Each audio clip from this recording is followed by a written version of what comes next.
Hi friends, இது PR walks and tax நம்ம YouTube channel. நம்ம சேனல்ல நிறைய கதைகள் ரெகுலரா கொடுத்துக்கிட்டே இருக்கோம். கண்டிப்பா உங்களுக்கு பிடிக்கும். அதெல்லாம் கேட்கணும் அப்படின்னா சப்ஸ்கிரைப் பண்ணிடுங்க. சப்ஸ்கிரைப் பண்ணிட்டீங்கன்னா நம்ம சேனலுக்கு போடக்கூடிய வீடியோஸோட நோட்டிஃபிகேஷன் உங்களுக்கு ரீச் ஆகும். வந்த உடனே அதை கிளிக் பண்ணி அதில் இருக்கக்கூடிய சிறுகதைகள், நாவல்கள் எல்லாமே நீங்க கேட்கலாம். எல்லாமே நல்ல நல்ல அற்புதமான கதைகள். கண்டிப்பா உங்களுக்கு பிடிக்கும். கேட்டுட்டு லைக் பண்ணுங்க, ஷேர் பண்ணுங்க, கமெண்ட் பண்ணுங்க. ஸோ இந்த வீடியோல கேட்கக்கூடிய கதை கல்கி அவர்கள் எழுதிய சோலைமலை இளவரசி அப்படிங்கிற ஒரு வித்தியாசமான சரித்திர மற்றும் சமூக நாவல். அதனுடைய பகுதிகள் தான் நம்ம கேட்டுட்டு இருக்கோம். இந்த வீடியோல அந்த நாவலோட அடுத்த பகுதியை இப்போ கேட்க போறோம். கேட்கலாமா?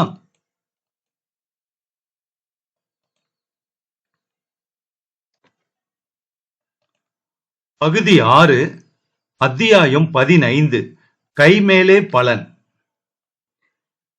இத்தனை நேரமும் கனவு லோகத்தில் சஞ்சாரித்துக் கொண்டிருந்த குமாரலிங்கம் ஓய்வாரேன் என்று பொன்னம்மாள் சொல்லிக்கொண்டு புறப்பட்டதும் இவ்வுலகத்துக்கு திடும் என்று வந்தான். போகிறாயா? எங்கே போகிறாய் பொன்னம்மா என்று கேட்டுக்கொண்டே பொன்னம்மாளின் கரங்களை பிடித்து கீழே விழுந்து கிடந்த பழைய அரண்மனை தூண் ஒன்றின் பேரில் அவளை உட்கார வைத்தான். நான் சீக்கிரம் போகாவிட்டால் சின்னாயி என்னை வெட்டி அடுப்பிலே வைத்து விடுவாள். அந்த காந்தி குல்லாக்காரர்கள் உனக்காக காத்து கொண்டிருக்கிறார்கள். உன் பெயரை சொல்லி ஊரெல்லாம் தமுக்கடித்து தண்டோரா போடுவானேன். நீயே போய் ஆஜராகிவிடு. அதோ கிராம சாவடியும் இழுப்ப மரமும் தெரிகின்றதல்லவா? அங்கேதான் எங்கள் வீடு இருக்கிறது. நான் ஊரணியில் குளித்து விட்டு சற்று நேரம் சென்ற பிறகு வருகிறேன் என்றாள் பொன்னம்மாள். அதெல்லாம் ரொம்ப சரி, அப்படியே செய்யலாம். ஆனால் என்னுடைய பாட்டை மட்டும் இப்போதே நீ கேட்டுவிட வேண்டும். கேட்டுவிட்டு உடனே போய்விடலாம் என்றான் குமாரலிங்கம். சரி, படிக்கிற பாட்டை சீக்கிரம் படி என்றாள் பொன்னம்மாள். குமாரலிங்கம் அவ்விதமே தான் கவனம் செய்திருந்த பாட்டை பாடி காட்ட ஆரம்பித்தான். பொன்னம்மாள் ரொம்ப பொல்லாதவள். அவள் பொய் என்ற வார்த்தையே சொல்லாதவள். சொன்னதை சொல்லும் கிளியினைப் போல் என்றும் சொன்னதையே அவள் சொல்லிடுவாள். மன்னர் குலம் தந்த கன்னி அவள். இந்த மாநிலத்தில் நிகரில்லாதவள். அன்னம் அவள் நடையழகு கண்டால் அது அக்கணமே தலை கவிழ்ந்து விடுமே. பாடும் குயில் அவள் குரல் கேட்டால் அது பாட்டை மறந்து பறந்திருமே. மாடும் மரங்களும் அவளுடைய உயர் மாட்சிமைக்கு வளம் செய்திடுமே. கூந்தல் முடிப்பிலே சொகு கடையாள், விழிக்கோணத்திலே குறு நகையுடையாள். அவள் மாந்தளிர் மேனியை கண்டவர்கள் அந்த மாமரம் போலவே நின்றிடுவர். கற்பக மலர்களோ அவள் கரங்கள். அந்த கண்களில்தான் என்ன மந்திரமோ, அற்புதமோ, ஒரு சொப்பனமோ. இங்கு ஆர் அறிவார் அவள் நீர்மையெல்லாம்? பொன்னம்மாள் மிக பொல்லாதவள். அவள் பொய் சொல்ல கொஞ்சமும் அஞ்சாதவள். அன்னம் படைக்கவே வந்திடுவாள், எனில் அமுது படைத்து மகிழ்ந்திடுவாள். ஆனதால் என் அரும் தோழர்களே, நீங்கள் அவளை மணந்திட வந்திடாதீர். இத்தனை நேரம் வரை மேற்படி பாடலை முரண்பட்ட உணர்ச்சிகளோடு கேட்டு வந்தாள் பொன்னம்மாள். பாட்டிலே இருப்பது பாராட்டா பரிகாசமா என்று அவளுக்கு நன்றாய் தெரியவில்லை. ஒரு சமயம் புகழ்வது போல் இருந்தது, இன்னொரு சமயம் கேலி செய்வது போலவும் இருந்தது. ஆனால் கடைசி வரிகள் இரண்டையும் கேட்டதும் பாட்டு முழுவதும் பரிகாசம்தான் என்ற நிச்சயம் ஏற்பட்டு கோபம் பொங்கிக் கொண்டு வந்தது அவளுக்கு. சே, போதும் உன்னுடைய பாட்டு, நிறுத்திக்கொள். எவன் என்னை கண்ணாலம் செய்து கொள்ள வரப்போகிறான் என்று நான் காத்து கிடக்கிறேனாக்கும் என்று சீறினாள் பொன்னம்மாள். பொன்னம்மா, இன்னும் 2 வரிதான் இந்த பாட்டிலே பாக்கி இருக்கிறது. அதை சொல்லட்டுமா வேண்டாமா? அதற்குள் கோபித்துக் கொண்டு விட்டாயே என்றான் குமாரலிங்கம். சரி, அதையும் தான் சொல்லிவிடு என்று பதில் வந்தது அவளிடமிருந்து. குமாரலிங்கம் முதல் 2 வரிகளையும் சேர்த்து பாட்டை சொல்லி முடித்தான். ஆனதால் என் அருமை தோழர்களே, நீங்கள் அவளை மணந்திட வந்துடாதீர். ஏனென்று கேளுங்கள், இயம்பிடுவேன். இங்கு யானே அவளை மணந்திடுவேன்.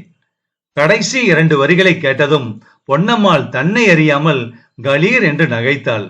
உடனே வெட்கப்பட்டு தலையை குனிந்து கொண்டாள். திரும்பவும் குமாரலிங்கத்தை ஏறிட்டு நோக்கி, மாரணேந்தல் மகாராஜாவாக இருந்தால் இந்த மாதிரி எல்லாம் கண்ணா பின்னா என்று பாடுவாரா? ஒரு நாளும் மாட்டார் என்றாள் பொன்னம்மாள். பல தடங்கல்களுக்கும் தயக்கங்களுக்கும் பிறகு பொன்னம்மாள் குமாரலிங்கத்திடம் விடைபெற்று கொண்டு பிரிந்து சென்ற போது மிக்க குதூகலத்துடனேயே சென்றாள். அந்த பாழடைந்த கோட்டையில் காலடி வைத்தவுடனே அவளுக்கு ஏற்பட்ட சந்தேகங்களும் பயங்களும் அங்கிருந்து திரும்பி சென்ற போது அவளை விட்டு நீங்கி இருந்தன. குமாரலிங்கத்தின் பாடலில் அவளுடைய ஞாபகத்தில் இருந்த சில வரிகளை வாய்க்குள்ளே முணுமுணுத்துக் கொண்டே போனாள். ஊருணியில் போய் சாவகாசமாக குளித்தாள். போகும்போது இத்தனை நேரம் குமாரலிங்க தேவர் தன் வீட்டுக்கு போயிருப்பார். அவரை இப்படி உபசரிப்பார்கள், அப்படி வரவேற்பார்கள் என்றெல்லாம் எண்ணமிட்டு கொண்டு சென்றாள். அவரை குதிரை சாரட்டில் வைத்து ஊர்வலம் விட்டாலும் விடுவார்கள். ரோஜாப்பூ மாலையும் செவ்வந்தி மலர் மாலையும் பச்சை ஏலக்காய் மாலையும் அவருக்கு போடுவார்கள். இன்று சாயங்காலம் இலுப்ப மரத்தடியில் மீட்டிங் நடந்தாலும் நடக்கும் என்று சிந்தனை செய்து கொண்டு உல்லாசமாக நடந்து சென்றாள். ஆனால் சிறிது தூரம் நடந்ததும் அவளுடைய உல்லாசம் குறைவதற்கு முகாந்தரம் ஏற்பட்டது. அவளுடைய தந்தை வேட்டை நாய் சகிதமாக சற்று தூரத்தில் போய்க் கொண்டிருப்பதை கண்டதும் அவளுக்கு சொரேல் என்றது.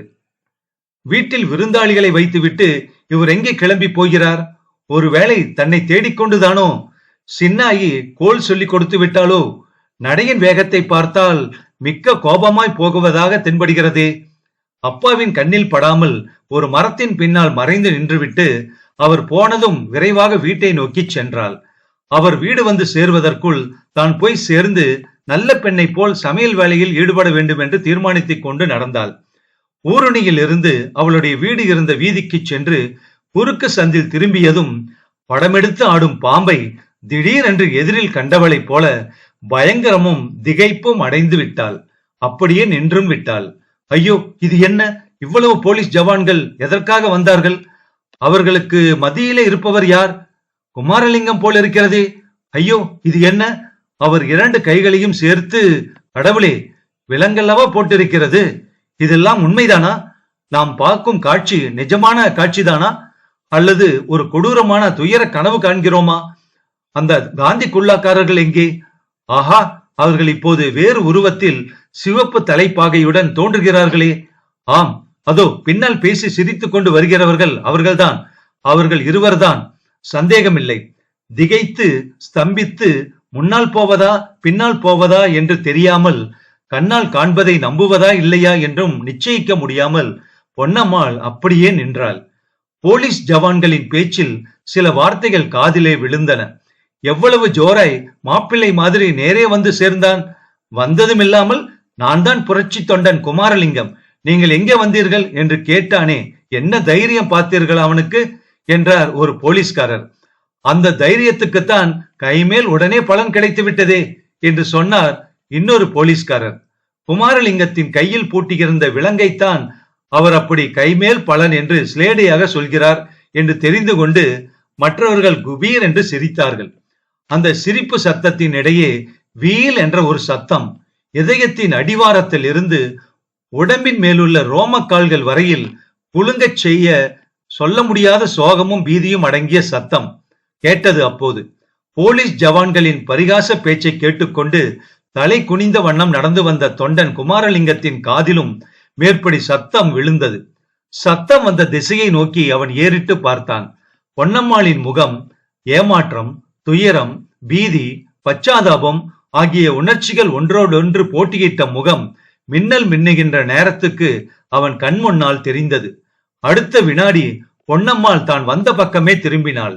அந்த குறுக்கு சந்தின் வழியாக அலறிக்கொண்டு ஓடினாள். போலீஸ் ஜவான்களின் ஒருவர், பார்த்தீர்களா ஐயா, சிவப்பு தலைப்பாகையை பார்த்து பயப்படுகிறவர்கள் இந்த உலகத்தில் இன்னும் சிலர் இருக்கத்தான் இருக்கிறார்கள்.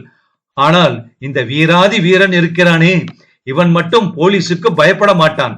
துப்பாக்கி, தூக்கு தண்டனை ஒன்றுக்குமே பயப்பட மாட்டான், எதற்கும் பயப்பட மாட்டான் என்று சொல்லிக்கொண்டே குமாரலிங்கத்தின் கழுத்திலே கையை வைத்து ஒரு தள்ளு தள்ளினார். பொன்னம்மாள் வீறிட்டு கதறிய சத்தம் குமாரலிங்கத்தின் காதில் விழுந்ததோ இல்லையோ, அந்த கணத்திலேயே அவன் 100 வருஷங்களுக்கு முன்னால் சென்று விட்டான். இதோ அவன் எதிரில் தெரிவது போன்ற ஒரு பிரம்மாண்டமான இலுப்ப மரம்தான் அது. ஆனால் இன்னும் செழிப்பாக வளர்ந்து நாலாபுறமும் கிளைகள் தழைத்து படர்ந்திருந்தன.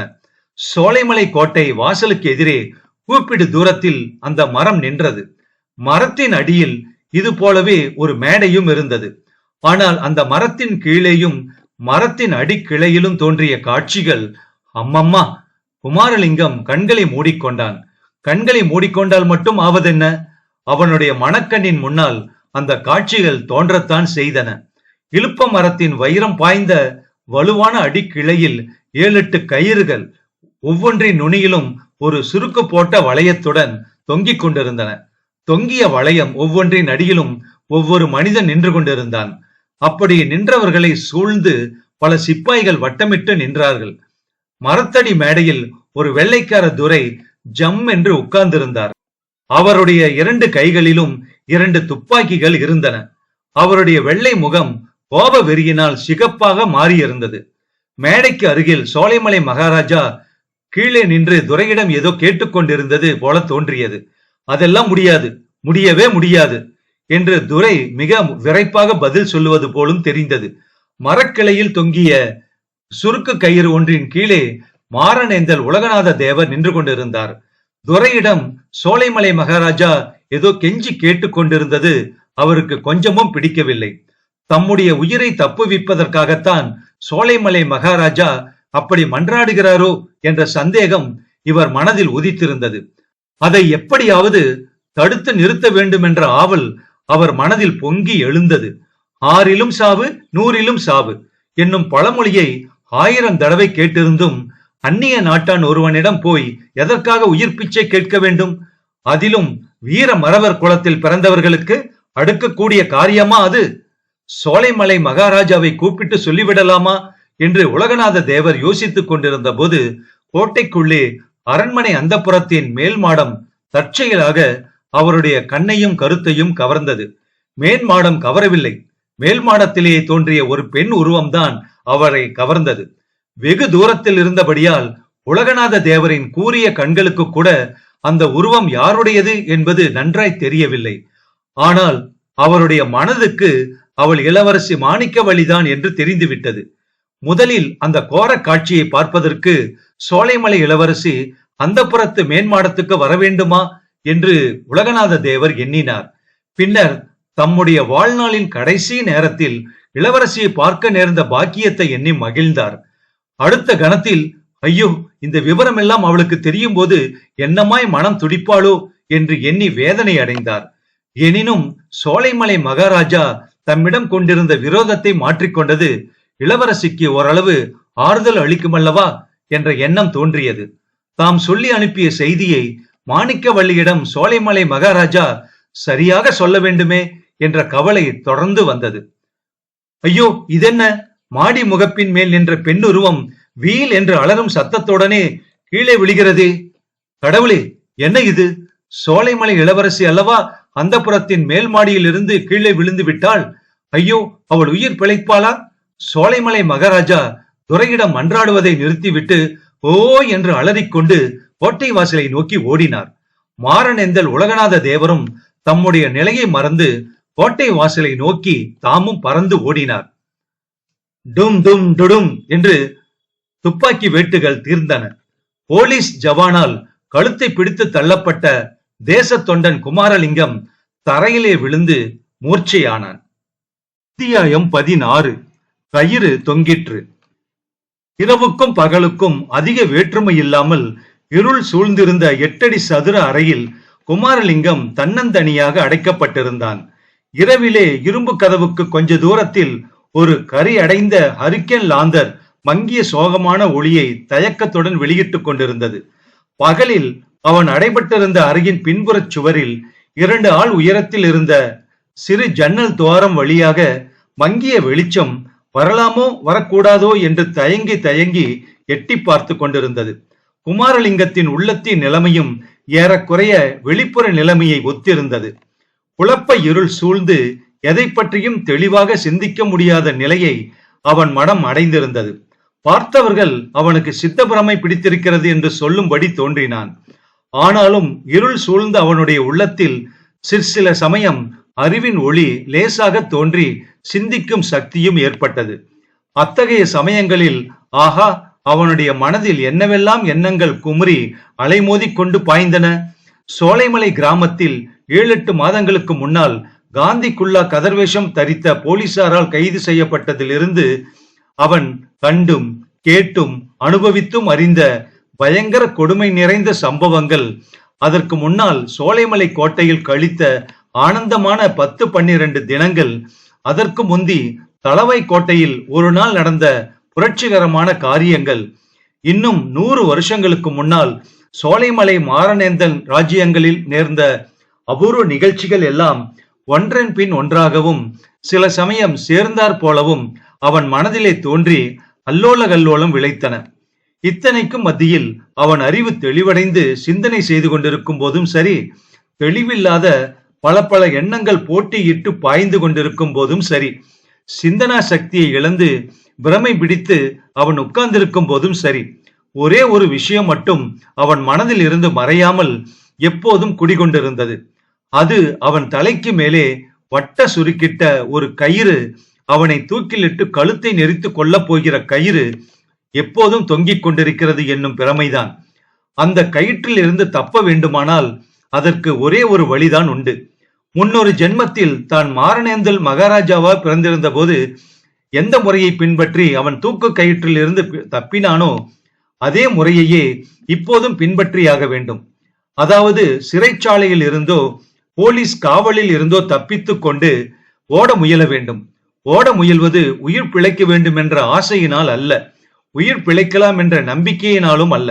அப்படி தப்பி ஓட முயலும் போது முன்னொரு ஜென்மத்தில் நடந்தது போலவே சிறை காவலர்களோ போலீஸ்காரர்களோ தன்னை நோக்கி சுடுவார்கள். குண்டு தன் முதுகிலே பாய்ந்து மார்பின் வழியாக வெளியே வரும்.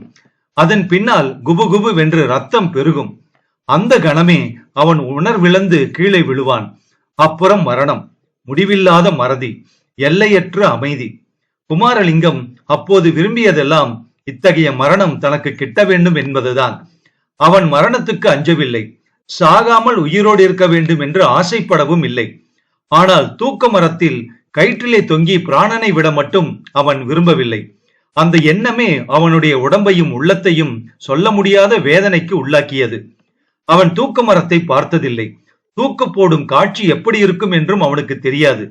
எனவே தூக்கு தண்டனை என்று நினைத்ததும் தாழ்ந்து படர்ந்த மரக்கிளையில் முடிச்சுடன் கூடிய கயிறு தொங்கிய காட்சிதான் அவனுக்கு நினைவு வந்தது. அத்தகைய மரக்கிளை ஒன்றில் அவனுடைய உடம்பு தூக்கு போட்டு தொங்குவது போலவும், உடம்பில் இருந்து வெளியேறிய தன்னுடைய உயிர் அந்த உடம்பை சுற்றி சுற்றி வருவது போலவும் அடிக்கடி அவனுக்கு பிரமை உண்டாகும். சில சமயம் விழித்திருக்கும் போதும் சில சமயம் அரை தூக்கத்திலும் அவனுக்கு இந்த மாதிரி அனுபவம் ஏற்படும் போது அது முற்றிலும் உண்மை நிகழ்ச்சி போலவே இருக்கும். அப்போது குமாரலிங்கம் கடவுளே என்று வாய்விட்டு கதறுவான். உடனே விழிப்பு உண்டாகும். அவன் உடம்பெல்லாம் சொட்ட வியர்த்து விட்டு சிறிது நேரம் வரையில் நடுங்கிக் கொண்டே இருக்கும். இந்த மாதிரி பயங்கரம் நிறைந்த வாழ்க்கை இன்னும் எத்தனை நாளைக்கு வாழ வேண்டுமோ என்று எண்ணி எண்ணி அவன் ஏங்கத் தொடங்கினான். இந்தியா தேசத்துக்கு சுயராஜ்யம் கிடைக்கும் என்ற நம்பிக்கையும், தனக்கும் தன்னுடைய சகோதர கைதிகளுக்கும் விடுதலை கிடைக்கும் என்ற ஆசையும் அவனுக்கு இப்போதெல்லாம் சிறிதும் இருக்கவில்லை. விசாரணைக்காக கோர்ட்டுகளுக்கு போகும்போதும் திரும்பி வரும்போதும், மற்றபடி அபூர்வமாக மற்ற சகோதர அரசியல் கைதிகளை சந்திக்கும் போதும் சுய ராஜ்யம் சீக்கிரம் வரும் என்று யாராவது சொல்ல கேட்டால் அவன் புன்சிரிப்பு கொள்வான். சிறைப்பட்ட நாளில் இருந்து அவன் புன்னகை புரிவதென்பது இந்த ஒரு சந்தர்ப்பத்திலேதான் என்று சொல்லலாம். ஏனெனில் சுயராஜ்யம் என்ற வார்த்தை காதில் விழுந்ததும் அவன் சிறைப்பட்ட புதிதில் அடைந்த அனுபவங்கள் ஞாபகத்துக்கு வரும். தினம் தினம் புதிது புதிதாக தொண்டர்களை கைது செய்து கொண்டு வருவார்கள். ஒரு போலீஸ்காரர் இன்னொரு போலீஸ்காரரை பார்த்து, இவரு பெரிய தேசபக்தரப்பா, இவருக்கு கொடு சுயராஜ்யம் என்பார். உடனே தப தபவென்று சத்தம் கேட்கும். அடி விழும் சத்தம்தான். அடி என்றால் எத்தனை விதமான அடி! சில தொண்டர்கள் பல்லை கடித்து கொண்டு பொறுத்திருப்பார்கள், வேறு சிலர் அலறுவார்கள். ஒவ்வொரு அடிக்கும் ஒவ்வொரு வந்தே மாதர கோஷம் செய்து நினைவு இழக்கும் வரையில் அடிபட்டவர்களும் உண்டு. இடையிடையே சுயராஜ்யம் போதுமா, சுயராஜ்யம் போதுமா, இன்னும் வேண்டுமா என்ற கேள்விகளும் கிளம்பும். இந்த பயங்கர அனுபவங்களை குமாரலிங்கம் சொந்தமாக அனுபவிக்கவில்லை. சோலைமலை கிராமத்தில் அவன் கழுத்தை பிடித்து தள்ளியதும் அவன் மூர்ச்சை அடைந்து விழுந்ததில் இருந்து போலீசார் அவன் விஷயத்தில் ஜாக்கிரதையாகவே இருந்தார்கள்.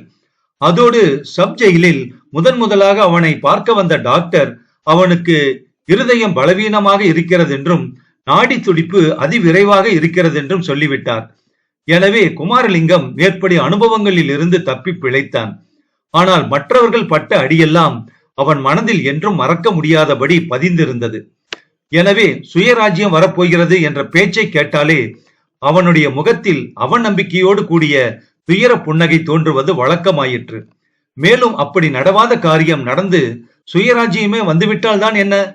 தனக்கும் அதற்கும் என்ன சம்பந்தம்? சுயராஜ்ய இந்தியாவில் தான் இருந்து வாழப்போவதில்லை. அது மட்டும் நிச்சயம்.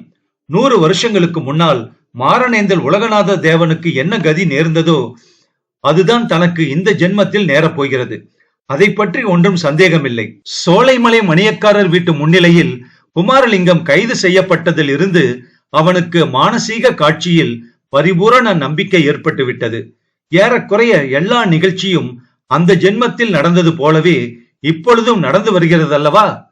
கொஞ்ச நஞ்சம் இருந்த சந்தேகமும் சில நாட்களுக்கு முன்பு சோலைமலை மணியக்காரர் அவனை சிறையிலே பார்த்து பேசியதிலிருந்து அடியோடு நீங்கிவிட்டது.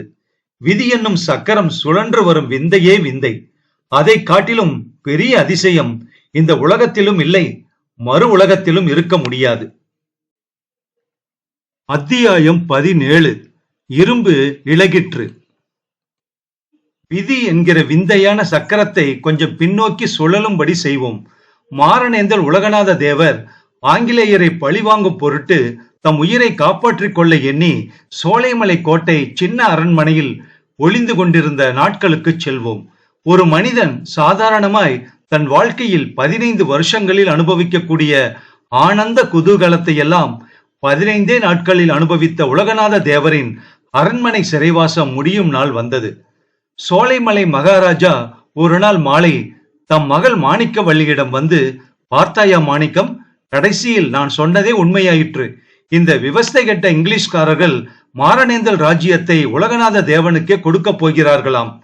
அந்த படி மேலே கம்பெனியாரிடமிருந்து கட்டளை வந்திருக்கிறதாம்.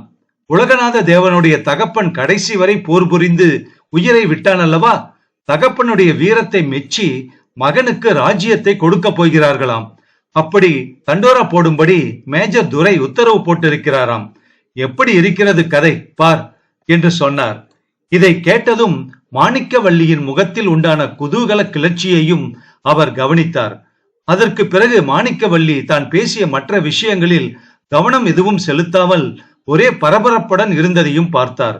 தூக்கம் வருகிறதப்பா என்று மாணிக்கவல்லி சொன்னதும், சரியம்மா, தூக்கம் உடம்புக்கு ரொம்ப நல்லது, தூங்கு என்று சொல்லிவிட்டு போனார். ஆனால் வெகு தூரம் போய்விடவில்லை. சற்று தூரத்தில் மறைந்திருந்து பார்த்து கொண்டிருந்தார். அவர் எதிர்பார்த்தது வீண் போகவில்லை. மாணிக்கவல்லி சிறிது நேரத்துக்கெல்லாம் அரண்மனையிலிருந்து வெளியேறுவதை கவனித்தார்.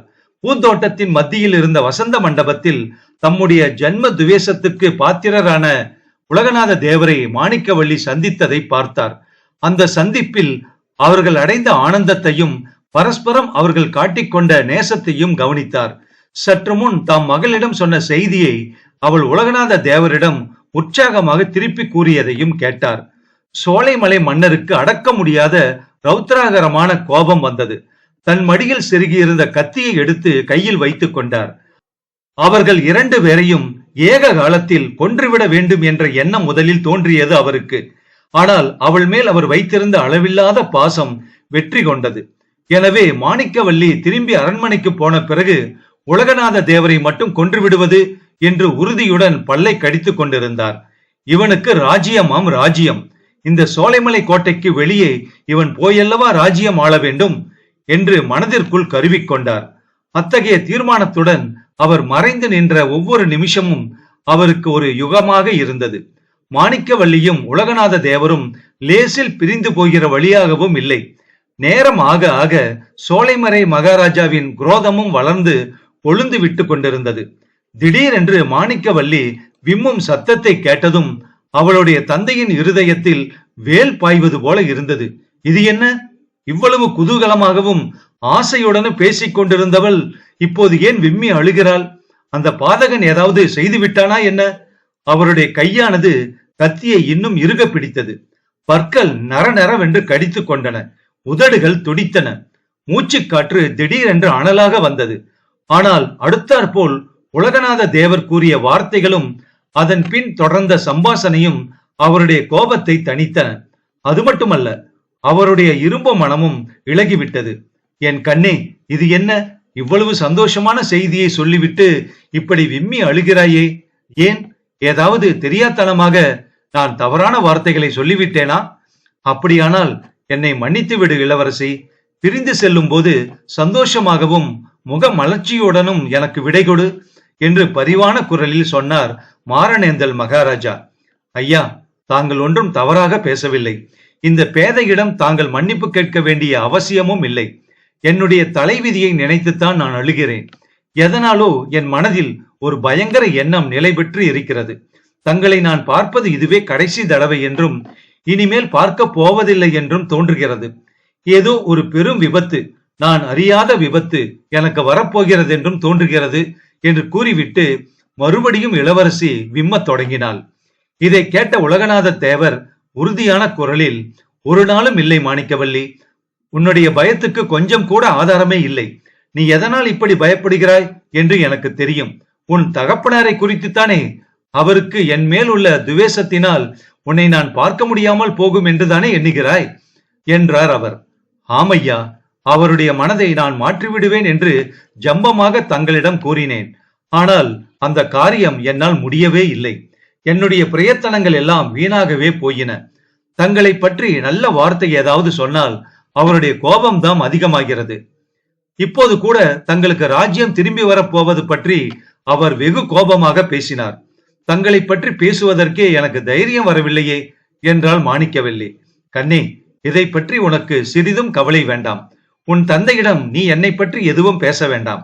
ஏனெனில் நானே பேச உத்தேசித்திருக்கிறேன். மாரணேந்தல் ராஜ்யத்தை திரும்ப ஒப்புக்கொண்டதும் முதல் காரியம் நான் என்ன செய்ய போகிறேன் தெரியுமா? உன் தந்தையிடம் வந்து அவர் காலில் விழுந்து என் குற்றங்களை எல்லாம் மன்னிக்கும்படி வேண்டிக் கொள்ளப் போகிறேன். உன்னை அடையும் பாக்கியத்துக்காக 1000 தடவை அவர் காலில் விழ வேண்டுமானாலும் நான் விழுவேன். ஆனால் அது மட்டுமல்ல, என்னுடைய குற்றத்தையும் நான் இப்போது உணர்ந்திருக்கிறேன். அவரை நான் நிந்தனை சொன்னதெல்லாம் பெரும் தவறு என்று இப்போது எனக்கு தெரிகிறது. உண்மையில் அவர் சொன்னதுதானே சரி என்று ஏற்பட்டிருக்கிறது. இங்கிலீஷ்காரர்களை பற்றி நான் என்னவெல்லாமோ நினைத்திருந்தேன், அவதூறு பேசினேன். அப்படிப்பட்டவர்கள் தோற்றுப்போன எதிரியின் வீரத்தை மெச்சி அவனுடைய மகனுக்கு ராஜ்யத்தை திருப்பிக் கொடுக்க சித்தமாயிருக்கிறார்கள். எப்படிப்பட்ட உத்தம புருஷர்கள் அவர்கள்! ஆகவே உன் தந்தையிடம் நான் மன்னிப்பு கேட்டுக்கொண்டு உன்னை எனக்கு மனம் செய்து கொடுக்கும்படியும் கேட்பேன். அதற்கு அவர் சம்மதிக்காவிட்டால் அவருடைய கை கத்தியால் என்னை கொன்று விடும்படி சொல்வேன். இது சத்தியம்.